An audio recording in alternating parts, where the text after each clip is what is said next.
Greetings, Wildcats. Welcome to a brand new edition of Har-Ber Wildcat News. HBWN is your source for all the latest news, events, and updates happening right here on campus.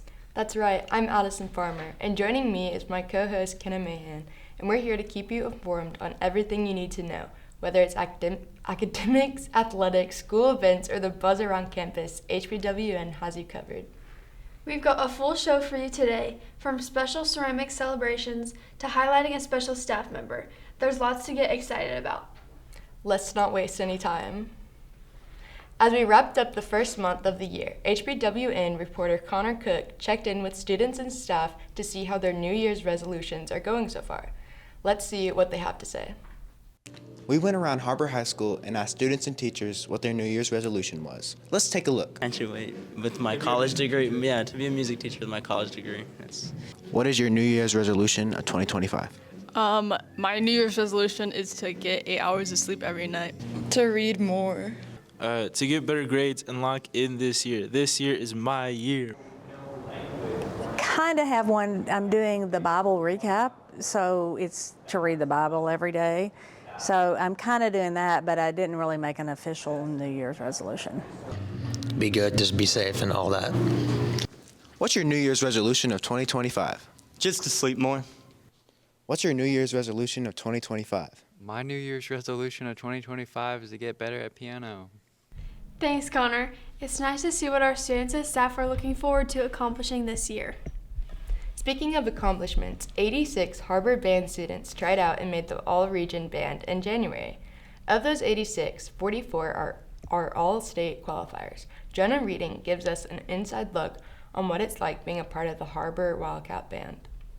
Hello, I'm Jonah Reading, and today we interviewed Mr. Ford about the band program and some band students.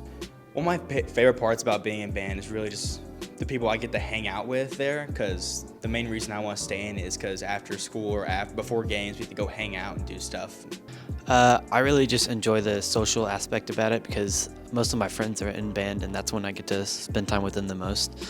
And I also really like the band directors. They're really good at what they do, and they're very interactive with the students. The thing I enjoy most about band is probably just getting to play music and just doing it for people's entertainment. I think that's fun also. The thing I most enjoy about band is probably just the community aspect of it, getting to see my friends and walk into a community where I know that everyone I know is respectful. I really enjoy the community, if anything. Sure, I enjoy playing my instrument, but it's really the people in band that make up what band is.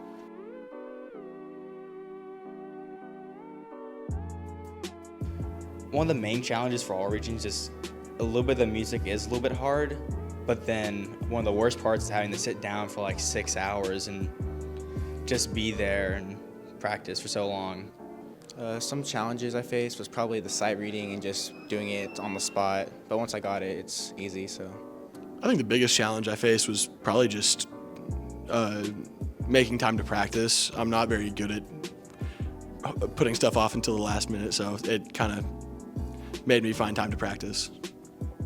Scales were probably the most difficult. I had to memorize those. Any etudes, we just have practiced before and we've used for previous tryouts, so it wasn't horrible.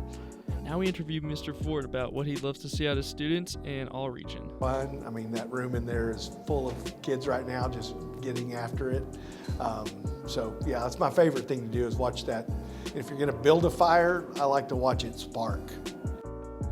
Wow, what an amazing program. Jonah Reading signing out. Thanks, Jonah, and congratulations to those who made the all-region band. Continuing with the arts, on January 24th, Har-Ber High School took part in the global Ring in Peace movement. Ceramic students, guided by their art teacher, Mariah Giles, created unique ceramic bells using techniques of slab building or coil building.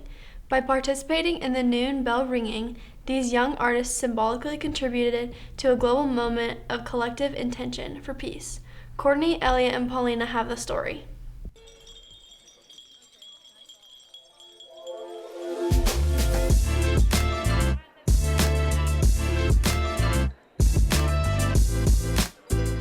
So my auntie is actually best friends with the organizer, Dennis Kelly, and he started this about a year ago, and he It's a global movement where people ring in peace at noon every day. So it's ideally, if you're ringing it at noon, a bell is ringing across the world for this global peace movement. So she really inspired me and got me in contact with him.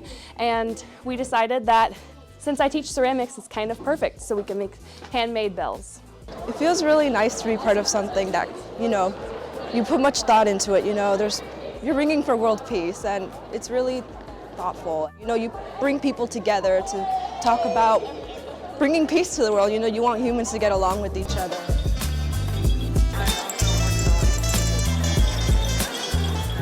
So ceramics it's a handmade, it's a labor of love. So when you pour things into the material and time and care and practice, really elevates the meaning of things, I think. And for them, they thought about something that brought them joy.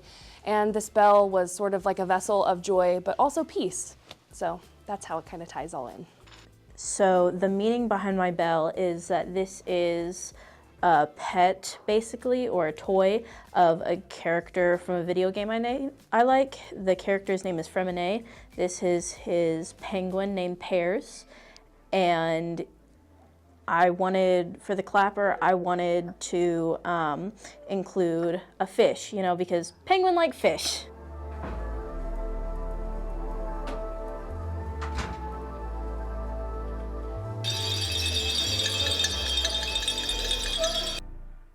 Thanks, guys.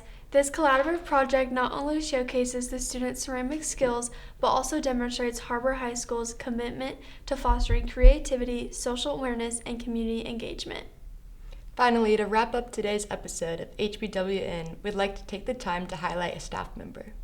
Here at Har-Ber High School, we wanted to take the time and recognize a person who contributes to the school daily. Corey is a custodian at Har-Ber High School who makes a daily impact in his surroundings. If you don't already know Corey, let's take the time and get to know him today. I worked at Springdale High School third shift when I first started, and went from there to J.L. Kelly for 9 years and then came here. Corey's a great guy. I mean, he works so hard every day. I usually start my mornings off by visiting with Corey a little bit, just things that might need to be done. And of course, he's always on top of his game. I would describe Corey as kind, helpful, and positive. And I see him and he just puts a smile on my face. You just think about this huge building and the amount of things that need to be done to serve teachers and students, and he just does a phenomenal job. Corey is someone who leaves a lasting impression on Har-Ber. Let's make sure to say hi and thank you to Corey when you see him. For HBWN, I'm Kenna Mahan. Well, that's all for today, folks. Remember, if you got a story idea or something cool happening that you want to see on the show, don't hesitate to reach out. You can find us on Instagram at Har-Ber HBWN or swing by E107. We love hearing from you. For HBWN, I'm Addison Farmer. And I'm Kenna Mahan. Thanks for watching.